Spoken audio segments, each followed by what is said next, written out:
Mesdames, Mesdemoiselles, Messieurs, bonsoir et bienvenue sur le plateau d'Antenne 2. 40 ans après, la France et l'Allemagne côte à côte dans un conseil de défense. Le projet a été officialisé aujourd'hui par François Mitterrand et Helmut Kohl.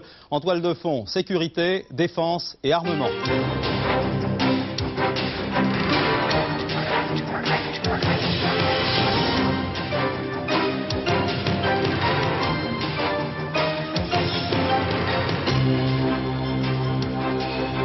Clarification au sein de l'UDF, Raymond Barre pratiquement candidat déclaré, François Léotard lui se bornera à soutenir le plus libéral des postulants à l'Elysée. Télédiffusion de France ordonne l'interruption de Radio Rythme Bleu à Nouméa. La CNCL affirme n'avoir jamais donné d'autorisation à cette fréquence favorable au RPCR. Va-t-on vers un vote du Conseil de sécurité pour un embargo sur les livraisons d'armes vers l'Iran? Mais quel serait l'effet réel d'une telle mesure? 2 ans de prison requis contre un ancien CRS aux assises des Bouches-du-Rhône. Il y a 7 ans, il avait abattu au pistolet mitrailleur un jeune immigré au cours d'un contrôle. Hommage à Fragonard, l'un des plus singuliers des peintres français du XVIIIe siècle. À Paris, le Grand Palais lui consacre une vaste rétrospective. Attention pour Marcel Carton, Marcel Fontaine, Jean-Paul Kaufmann, Jean-Louis Normandin d'Antenne 2 et Roger Hawke. Les otages français au Liban n'ont toujours pas été libérés. Images symboles et déclarations historiques cet après-midi sur le Danube. À l'issue des manœuvres franco-allemandes, François Mitterrand et Helmut Kohl ont confirmé la prochaine naissance d'un conseil de défense franco-allemand. Certes, on est loin de la proposition d'Helmut Kohl qui souhaitait la création d'une brigade mixte, mais la décision d'aujourd'hui traduit une volonté politique commune dans le domaine de la coopération militaire. Laurent Boussier. En assistant à la dernière phase des manœuvres moineau-hardy et en déjeunant sur le terrain avec des soldats français placés l'espace de quelques jours sous commandement opérationnel allemand, François Mitterrand a levé les ambiguïtés politiques qui entouraient encore les conditions de soutien militaire de la France à ses alliés européens. Sur le plan purement opérationnel, la force d'action rapide a prouvé qu'elle pouvait agir et frapper vite et loin. Sur le plan politique, malgré l'OTAN et malgré la stratégie nucléaire française, le rapprochement militaire entre les deux pays avance à grands pas.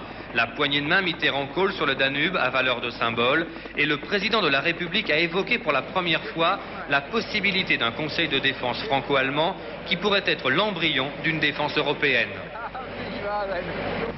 C'est une perspective, en somme c'est une déclaration d'intention qui a déjà été esquissée par le chancelier et moi-même ou suivie par nos collaborateurs.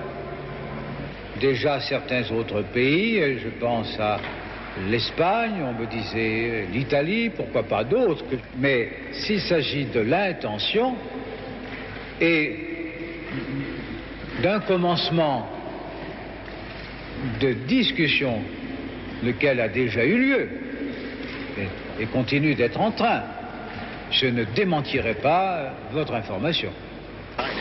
Moineau-hardy, c'est fini. Mission accomplie pour l'armée. Mission accomplie pour François Mitterrand qui, avant de regagner Paris, a une fois de plus approuvé les accords américano-soviétiques sur la réduction des armements nucléaires. Oui, un conseil de défense franco-allemand, c'est avant tout une idée française, Georges Bartoli. C'est une idée franco-allemande, car il est évident qu'il y a de la part des Allemands une attente, une demande d'une coopération accrue dans le domaine de la défense et dans le domaine militaire. Donc cette idée d'un conseil de défense franco-allemand répond tout à fait à cette demande allemande. Alors il est évident que ça pose des problèmes. Comment associer dans un organisme dont on ne sait pas exactement ce qu'il sera encore, un pays comme le nôtre qui a une défense tout à fait indépendante, qui tient à la garder, et un pays comme l'Allemagne qui a une défense intégrée, tout à fait intégrée dans l'OTAN et qui tient à garder cette intégration, c'est un problème. Donc, comme disait un poète classique, hâtons-nous lentement parce qu'il faut que tout ça soit parfaitement mis au point. Retour en France, Georges Matignon vient de publier un communiqué qui précise qu'il y a eu concertation très active entre l'Élysée et le gouvernement. C'est une victoire de la cohabitation? Écoutez, bon, vous venez de l'entendre, c'est François Mitterrand qui vient de lâcher pour la première fois quelques informations dans ce domaine, mais on tient effectivement à faire savoir à Matignon que M. Chirac en a lui aussi parlé à M. Kohl la semaine dernière à Ludwigsburg. Donc il semble qu'au stade actuel d'un projet général, il y ait bien une communauté de dessin de projet entre le président de la République et le Premier ministre. Merci. Politique, l'UDF à l'heure de la clarification. François Léotard se retire, vous le savez, de la course présidentielle. C'était hier soir sur Antenne 2. Quant à Raymond Barre, il annonce implicitement sa candidature. Bref, fini le suspense. Mais certains laissent entendre que le manque d'enthousiasme manifesté par François Léotard vis-à-vis de M. Raymond Barre a quelque peu déçu les barristes. Depuis Nice, les impressions de Gilles Leclerc. Il faut 2 candidats. C'est une pièce en 5 actes qui s'est jouée ces dernières 48 heures au sein de la majorité où chaque acteur a fait le geste symbolique attendu, mais a bien pris soin en même temps de ne pas perdre son identité. Mardi soir, aparté remarqué à Fréjus entre François Léotard et Raymond Barre. Mercredi, poignée de main appuyée entre le député de Lyon et le Premier ministre invité. Mais le candidat Chirac, de son côté, campe sur le bilan de son gouvernement. Gagner, en d'autres termes. Nous devons définir ensemble nos idées et exprimer autant que faire se peut, et ce ne sera pas très difficile, des convergences plutôt que des divergences, ou en tous les cas, mettre en exergue les convergences et tenter de réduire les divergences. Raymond Barre, lui, marque nettement sa différence. Sachez que je n'ai pas pris cette redoutable décision qui, dans l'esprit de la Ve République, ne peut relever que de moi, sans qu'ait compté pour beaucoup la confiance qu'un bon nombre d'entre vous m'avez accordée depuis que nous travaillons ensemble et que vous m'avez toujours maintenue. Quant à François Léotard, s'il ne sera certes pas candidat, pour son soutien, tout n'est pas encore tout à fait clair. Je ne suis ni barriste ni chiracien. Oui, ce personnage est énigmatique dans la question, sinon je ne vous la poserai pas comme ça. Oui, et il se trouve que je ne me réfère à aucun de ces deux mots, je trouve les mots de ce genre d'ailleurs, sauf gaulliste, parce que gaulliste ça voulait dire quelque chose. Général, c'était quelqu'un à qui on pouvait se référer. Mais à première vue donc, clarification, le scénario se déroule comme prévu, 2 familles, RPR, UDF, 2 candidats, mais clarté n'exclut pas pour autant, on l'a tout de même senti à Nice, une bataille sévère pour le premier tour. Oui, bref, on y voit un peu plus clair du côté de la majorité. Une clarification qui fait sourire le Parti socialiste. Le plus prompt à réagir ce matin a été Michel Delebarre, l'ancien ministre de l'Emploi et des Affaires sociales. Monsieur Delebarre résume le sentiment des socialistes en une formule. Écoutez. Je vais vous prendre une image pour vous dire à quel point cela me paraît clarifié. Les relations entre Jacques Chirac et Raymond Barre sont à peu près aussi intimes que les relations entre une corde et un pendu. Chacun jouant le rôle de la corde ou du pendu alternativement. Dans ce cas de figure-là, il me manquait la position de Léotard. Il a fallu réfléchir un peu, je n'en ai qu'une. À mon avis, il joue le rôle du tabouret dans ce cas de figure. Avec toutes les incertitudes sur l'avenir du tabouret. Nouveau nuage à l'horizon pour Jean-Marie Le Pen. Selon un sondage Louis Harris publié aujourd'hui par l'événement du jeudi, ses récentes déclarations lui auraient fait perdre 1/5 des intentions de vote pour les présidentielles. Jean-Marie Le Pen passerait de 11 à 9%. Autre problème en perspective pour le président du Front National, son ex-épouse a déclaré à un quotidien britannique, je cite ses propos, « Mon livre va porter le coup de grâce à Jean-Marie Le Pen ». Fin de citation. On enchaîne avec une affaire qui empoisonne la majorité. Il y a 48 heures, 2 membres de la CNCL constataient amèrement le fonctionnement d'une radio du RPCR en Nouvelle-Calédonie, fonctionnement jugé tout à fait anormal en pleine période électorale, celle du référendum. La réflexion a mis le feu aux poudres, accusations, démentis, enquêtes et suspicions à l'égard du président de la CNCL. Cet après-midi, nouveau rebondissement, TDF annonçant l'interruption de l'émetteur. Le pourquoi de cette escalade avec Henri Elie. Début août, à quelques semaines du référendum, Radio Rythme Bleu, la station anti-indépendantiste de Nouméa, accroît subitement sa zone de diffusion grâce à un nouvel émetteur. L'installateur, c'est Télédiffusion de France, un organisme pourtant soumis au contrôle de la CNCL. Découvrant l'opération sur place, Catherine Tasca, l'une des 13 sages, alerte aussitôt la CNCL qui décide de laisser faire jusqu'à la fin de la campagne électorale. Catherine Tasca qui a mis nommément en cause dans cette affaire le ministre Bernard Pons, ce que n'a pas nié hier soir François Léotard. Est-ce que c'est ou est-ce que ce n'est pas votre collègue du gouvernement, je ne vous demande pas de rentrer dans les affaires de la CNCL, M. Bernard Pons, qui a demandé à TDF l'installation de cet émetteur illégal? Il apparaît que c'est lui. Bon. Matignon, ce matin, a démenti que M. Pons soit intervenu. Mais le ministre des Dom-Tom se refuse à faire lui-même le moindre commentaire. Silence radio également du côté de TDF. Reste à expliquer comment la CNCL a pu laisser TDF agir pour installer un émetteur pirate. En réalité, l'opération a été montée dans notre dos Et TDF a installé un réémetteur d'une station autorisée de Nouméa, sans nous en référer comme il aurait dû le faire. Nous en avons fait l'observation à TDF, mais que fallait-il faire? Nous avons constaté qu'il existait des émetteurs pirates dépendants du FLNKS et des émetteurs pirates dépendants du RPCR. Fallait-il interdire tous les émetteurs dans le courant de la campagne électorale ou au contraire n'en interdire qu'un seul, relevant d'un même mouvement? Nous avons considéré qu'il ne nous appartenait pas d'intervenir dans les moyens de diffusion dans le courant de la campagne électorale. TDF interrompra dès demain le fonctionnement du réémetteur en cause. Mais entre-temps, le référendum a eu lieu et il y a cette question sur l'installation pirate. Qui a donné l'ordre? Privatisation du nouveau aujourd'hui. Édouard Balladur, le ministre de l'économie et des finances, vient d'annoncer que l'UAP serait privatisée avant la fin de l'année. Idem pour les AGF en janvier 88. Si le marché le permet, M. Balladur a précisé qu'une grande banque et un grand groupe industriel seraient privatisés avant mars 88. Social, la CGT durcit le ton et annonce une grève de 24 heures qui devrait toucher les quotidiens nationaux et régionaux dès demain matin. À l'origine du mouvement, un procès qui se déroulait ce matin au Mans. Françoise Joly. À l'origine des incidents, la comparution devant le tribunal de grande instance du Mans de 4 syndicalistes CGT du Livre travaillant dans une entreprise de la Sarthe. Le tribunal devait se prononcer ce matin au sujet d'une saisie arrêt sur le salaire de ces 4 personnes. Celle-ci avait été condamnée en 85 à payer une amende de 880 000 francs après une grève perlée dans leur entreprise.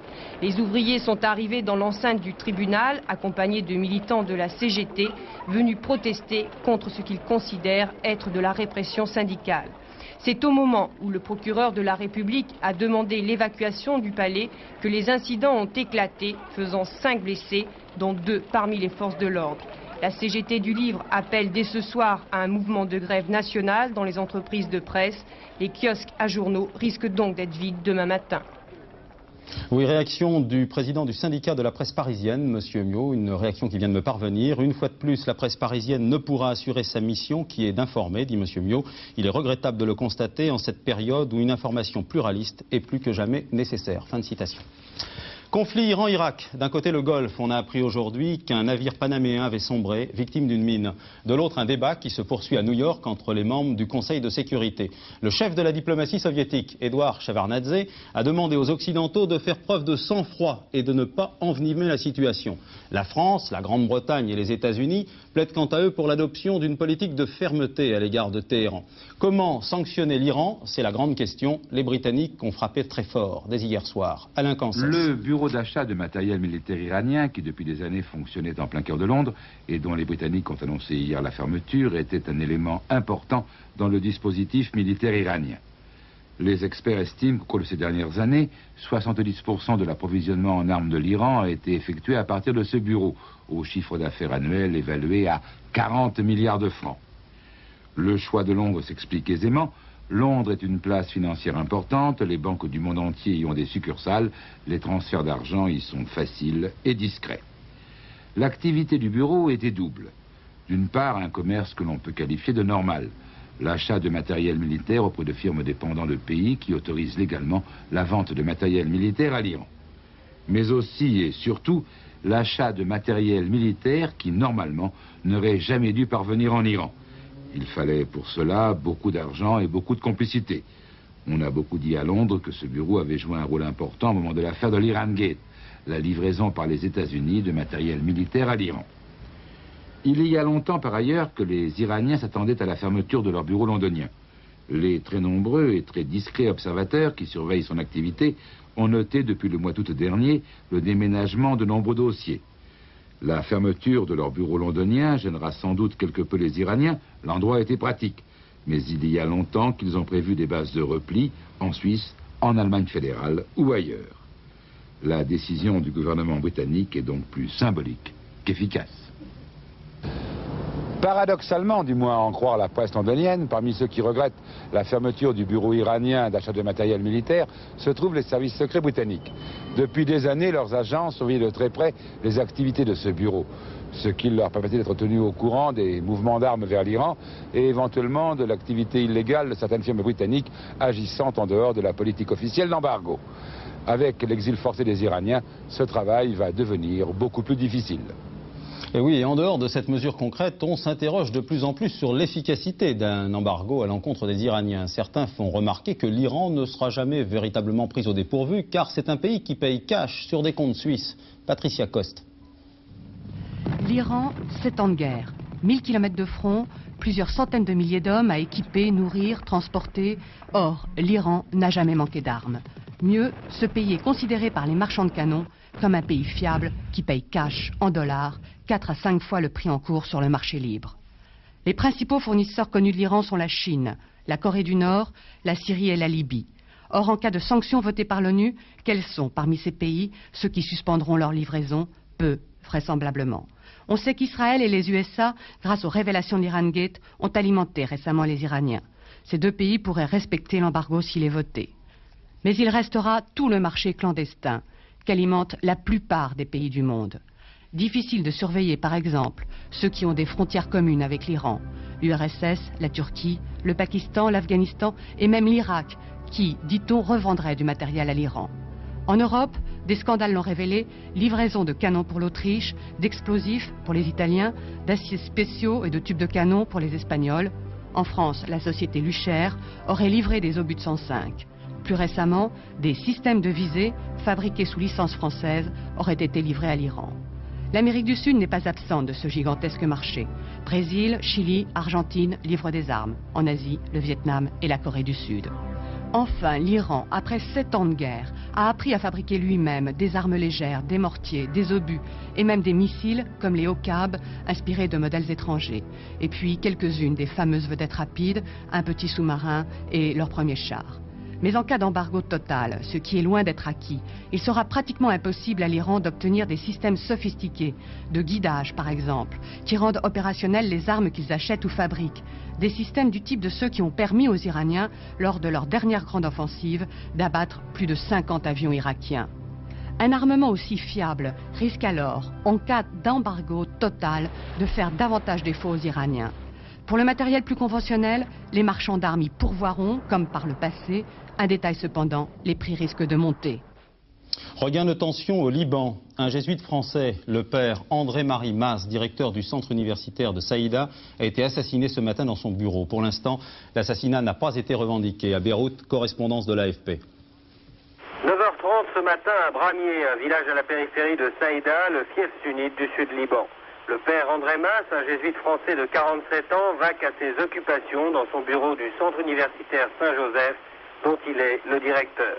C'est alors qu'un inconnu, armé d'un revolver, muni d'un silencieux, fait irruption dans la pièce. Il s'approche du père Mas et, à bout portant, lui tire 3 balles dans la tête. Le jésuite est tué sur le coup. Son assassin prend la fuite à bord d'une voiture blanche où l'attendaient 2 complices. Aucun groupuscule n'a pour l'instant revendiqué l'assassinat.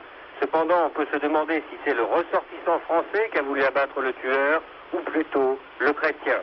Le père Mas était en effet très respecté par ses 160 élèves, dont la quasi-totalité sont musulmans, et ce, dans une ville où sévissent quelques groupes islamiques. Toujours au Liban, Karim Pakradouni, le numéro 2 des milices chrétiennes libanaises, a déclaré aujourd'hui que le journaliste français Roger Hawk, enlevé à Beyrouth en janvier dernier, était toujours en vie. Je vous rappelle que l'enlèvement de Roger Hawk n'a jamais été revendiqué. Kurt Waldheim, une nouvelle fois sur la sellette. Un hebdomadaire italien publie ce matin des documents jugés accablants pour le chancelier autrichien. Nos confrères n'hésitent pas à titrer « Cet homme est coupable ». En Autriche, on estime que les documents ne sont pas réellement nouveaux. Même analyse à Paris où Maître Klarsfeld confirme en déclarant ces documents ont été rendus publics en 1986, il y a 1 an déjà. Nos confrères italiens sont-ils allés trop loin? Peut-être. Enquête de Marcel Tria. C'est une sociologue italienne, Silvana Orilia, collaborante avec Simon Wiesenthal depuis 1983, qui relance l'affaire Waldheim. Les 2 documents publiés grâce à elle par l'hebdomadaire Epoca étaient déjà connus des spécialistes et du Congrès juif mondial depuis juin 86, mais pas du grand public. Premier document, l'unité basée en Grèce à laquelle appartenait Kurt Waldheim demande des instructions au commandement de la région. Les interrogatoires d'un commando britannique intercepté ne donnent plus rien. Faut-il livrer les prisonniers au SS? Deuxième document, la réponse. Oui, ils doivent subir le traitement spécial conforme aux ordres du Führer. En clair, la torture et la mort. Sur la foi d'un autre document, déjà connu lui aussi, expliquant le plan de travail des officiers de l'unité de Kurt Waldheim. C'est lui qui était chargé de la coordination avec les autres services et de l'analyse des premiers interrogatoires des prisonniers. Ce serait donc lui l'auteur du premier texte. Les deux documents ont été envoyés à Simon Wiesenthal en mai 86 par l'historien anglais Gerald Fleming. Dans cette lettre manuscrite, Fleming souligne leur importance mais demande à Wiesenthal de garder le secret. C'est en apprenant il y a 3 semaines la nomination de Fleming dans la commission d'experts sur le passé de Waldheim que Silvana Orilia a décidé de rompre le silence. Je pense que ceci a rendu la commission des historiens non crédible dans sa composition. En tout cas, en ce qui concerne la participation de Gerald Fleming, pour moi, la commission est complètement caduque et cette lettre le prouve. À Aix-en-Provence, réquisitoire modéré de l'avocat général dans l'affaire Taillefer. Taillefer est ce CRS marseillais qui avait tué un jeune maghrébin il y a 7 ans au cours d'un banal contrôle d'identité. Une bavure mortelle qui avait fortement ému l'opinion publique. À Aix, compte rendu de Jérôme Camilly. Il s'appelle Jamel, shérif, Amidou. Avec leur copain Ouari Ben Mohamed, il y a 7 ans de cela très exactement, ils étrennent leur première voiture, une R12. Au premier carrefour venu, ils sont arrêtés par 4 CRS pour un contrôle d'identité. Un contrôle banal dans une cité de Marseille à forte population maghrébine. Jean-Paul Taillefer, un CRS qui a été révoqué depuis, les taquine comme il dit. Il a froid aux mains et ce soir-là, les 3 témoins l'affirment, il aurait dit « j'ai la gâchette facile ». Les 4 jeunes gens sont parfaitement en règle. Taillefer se sent menacé et tire une rafale de pistolet automatique. Ouari Ben Mohamed, 17 ans, est tué. Taillefer est poursuivi pour homicide involontaire. Et depuis 7 ans, l'affaire est ballottée de bagarres en bataille juridique. Les défenseurs de Taillefer plaident la thèse de l'accident. L'avocat général demande 2 ans de prison et une amende. Mais cela suffira-t-il à apaiser la communauté maghrébine de Marseille qui, ce soir, réclame une peine exemplaire? Merci. Merci, je vous donne rapidement les rapports du Quartet et du Tiercé qui viennent de me parvenir en courant cet après-midi à Maisons-Laffitte. Le Quartet, l'arrivée dans l'ordre 14, 5, 1 et 11 rapporte dans un ordre exact 18 948 francs et dans un ordre inexact, dans le désordre, donc 1579 francs. Le tiercé, c'était le 14, le 5 et le 1. Dans l'ordre, 1785 francs. Dans le désordre, 357 francs. Dans quelques instants, le 7e art et les expositions à Paris. Avant cela, on va jeter un petit coup d'œil sur la météo. Sophie, une nouvelle fois, la France coupée en deux. C'est pas nouveau, ça, hein? Non, je vous propose une météo en demi-teinte, mais bleu au nord et gris au sud, une fois n'est pas coutume. Regardez l'image satellite avec donc un anticyclone qui vient se nicher sur le nord du pays et toujours des perturbations qui remontent de l'Espagne, qui nous apportent de l'air chaud et humide et qui vont se décaler vers le sud-est du pays. Résultat, sur la carte du temps prévue pour demain, on commence par les mauvaises nouvelles avec des nuages, de gros nuages gris et des ondées orageuses sur le sud. Donc on va le voir tout de suite sur la carte que je vous propose pour demain. Voilà, des nuages et de la pluie dès le matin sur l'Aquitaine et le Languedoc-Roussillon qui progresseront dans la journée pour atteindre le Massif central, la Côte d'Azur et la Corse. En revanche, sur la moitié nord, sur une large moitié nord, eh bien, ce sera une alternance de belles éclaircies, quelques passages nuageux, encore quelques ondées sur le Nord-Pas-de-Calais, la Champagne-Ardenne jusqu'aux Vosges. En ce qui concerne les températures, elles baissent. Ces températures, elles seront demain 1 à 2 degrés en dessous des normales saisonnières. Elles s'échelonneront entre 16 degrés à Lille, 17 à Cherbourg et à Brest, jusqu'à 21 degrés à Tours et à Dijon, et de 19 degrés à Limoges jusqu'à 27 à 28 degrés en Corse. Demain, nous serons le vendredi 25 septembre. Ce sera la Sainte Hermann. C'était un mathématicien et un musicien. Broadway en deuil, le metteur en scène et chorégraphe américain Bob Fosse est mort hier soir à Washington. Il était âgé de 60 ans. Il est mort comme il se l'était lui-même imaginé il y a 8 ans dans le film All That Jazz. Bob Fosse a succombé à une crise cardiaque à l'issue d'une répétition de Sweet Charity au Théâtre National de Washington. En Europe, Bob Fosse était connu pour ses films Cabaret, Star 80 et surtout Lenny. Paris, c'est là ou là? C'est là. Paris rend hommage à Fragonard. Depuis cet après-midi et jusqu'au 4 janvier, vous êtes conviés à la réhabilitation du grand peintre français du 18e. On attendait cet hommage depuis 1921. Pierre Champetier.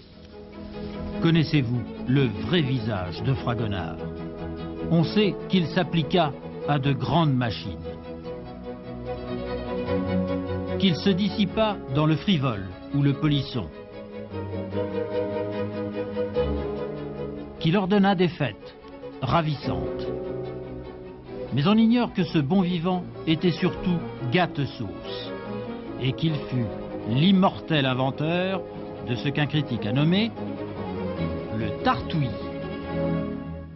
Le tartouillis, c'est cette touche, ce coup de pinceau très visible, très apparent, qui surgit de la toile, qui en sort presque, et qui frappe tellement quand on regarde les figures de fantaisie ou ces têtes d'expression dans le goût de Rembrandt que nous avons derrière nous. C'est-à-dire qu'il fouettait ses couleurs comme de la mayonnaise. C'est ça, exactement. Et surtout, il tenait à ce qu'on voit son coup de pinceau. C'est-à-dire qu'en gros, jusqu'à Fragonard, l'artiste aimait camoufler le coup de pinceau pour donner l'impression de la réalité et du volume des choses. Le coup de pinceau n'était pas apparent. C'est dans l'art du portrait que Fragonard déploya surtout ses talents de tartouilleur, à la satisfaction des clients qu'il saisissait sur le vif au lieu de les faire mijoter. Il a tenté de capter le geste et il a cru que le mouvement, l'expression d'une tête, le port d'une tête, un geste, on pourrait le rattraper, le figer sur la toile en peignant aussi vite que le geste. Je crois que c'est ça l'idée. Il était très fier d'avoir peint certains de ses tableaux en 1 heure de temps.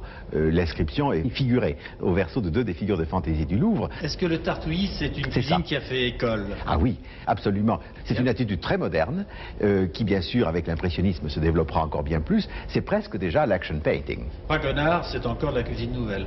C'est encore de la cuisine nouvelle, mais je ne crois pas que ce soit de la nouvelle cuisine. La chute de Perrette eut des conséquences imprévues. Ce qui n'était à l'origine qu'un modeste tartouillis échappé d'un pot au lait devait devenir cet immense fleuve de tartouillage qu'on appelle la peinture moderne. Comme c'est bien dit, prochain rendez-vous d'information 22h10, édition spéciale, le magazine de la rédaction d'Antenne 2. Ce soir, le magazine est consacré à la disparition des enfants en France. Il y a chaque année 100 000 fugueurs, 30 000 seulement sont signalés à la police. Ce soir, à 22h10, vous entendrez les témoignages bouleversants comme ceux de ces jeunes sans espoir qui vivent dans la rue, près du Forum des Halles à Paris.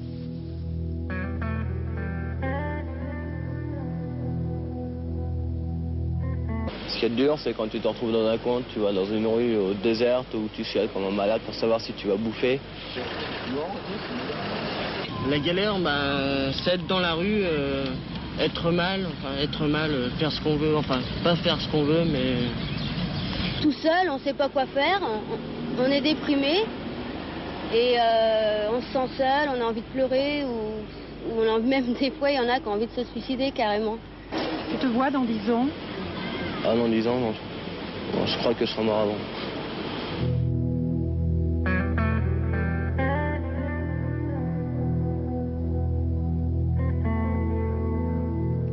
Édition spéciale, c'est ce soir à 22h10. Tout de suite après, 23h30, ce sera le journal, 24h sur la 2 avec Aubry Edler et demain matin pour les leftos et pour tout le monde d'ailleurs.